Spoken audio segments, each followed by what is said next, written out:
आप देख रहे हैं न्यूज फर्स्ट नेटवर्क, आपके साथ आपकी आवाज। खबर आ रही गुजरात के वलसाड़ जिले के उमरगांव नगर पालिका विस्तार से, जहां 19 करोड़ 87 लाख के विकास कार्यों का लोकार्पण और 10 करोड़ 82 लाख के विकास कार्यों का शुभारंभ माननीय मंत्री वित्त, ऊर्जा एवं पेट्रोकेमिकल गुजरात सरकार श्री कन्नूभाई देसाई जी के कर कमलों द्वारा विधायक रमन भाई पाटकर और जिला कलेक्टर श्री नेवेश दवे जी की उपस्थिति में किया गया।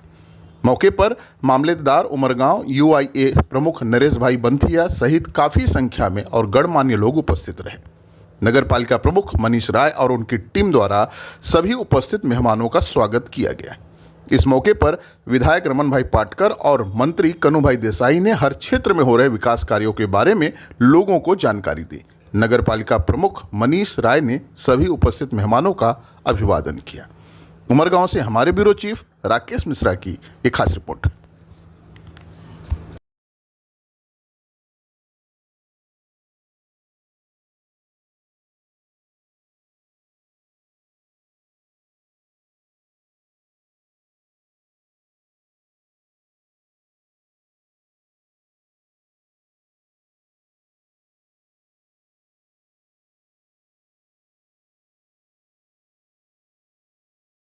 નરેન્દ્ર મોદીજી જ્યારે ગુજરાતના મુખ્યમંત્રી હતા ત્યારે તેમણે નગરપાલિકાઓના વિકાસમાં છે મુખ્યમંત્રી સ્વર્ણિમ યોજના શહેરી વિકાસ યોજના જે જાહેર કરેલી, એના લીધે સમગ્ર ગુજરાતની નગરપાલિકાઓનો સુંદર વિકાસ થયો છે અને એના અંતર્ગત આજે આ વિસ્તારના ધારાસભ્ય રમણભાઈ અને જિલ્લા કલેક્ટરની ઉપસ્થિતિમાં ઉમરગામ નગરપાલિકાના વિવિધ કામોના ખાતમુહૂર્ત તથા લોકાર્પણ કરવામાં આવ્યા। એમાં વિવિધ કામો કહી શકાય એવા છે સોલાર પેનલ, જે ક્લાઇમેટ ચેન્જ માટે સમગ્ર વિશ્વ ચર્ચિત થયું છે, તેના એક ઉપાય તરીકે સોલાર વીજળી ઉત્પન્ન કરવાનું એક ઉત્તમ સાધન છે। સોલાર સિસ્ટમ, કચરાના નિકાલ માટે વેસ્ટ સાઇટ ડેવલપમેન્ટ અને સાથે સાથે આ વિસ્તારના વિદ્યાર્થીઓને લાઇબ્રેરી આપવાનું પણ સુંદર કામ થયું છે।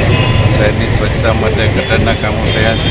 આવા અનેક કામોનું લોકાર્પણ અને ખાતમુહૂર્ત આજે થયા છે। નગરપાલિકાના પ્રમુખ શ્રી મનીષ રાય અને એની સંપૂર્ણ ટીમને ખાસ અભિનંદન।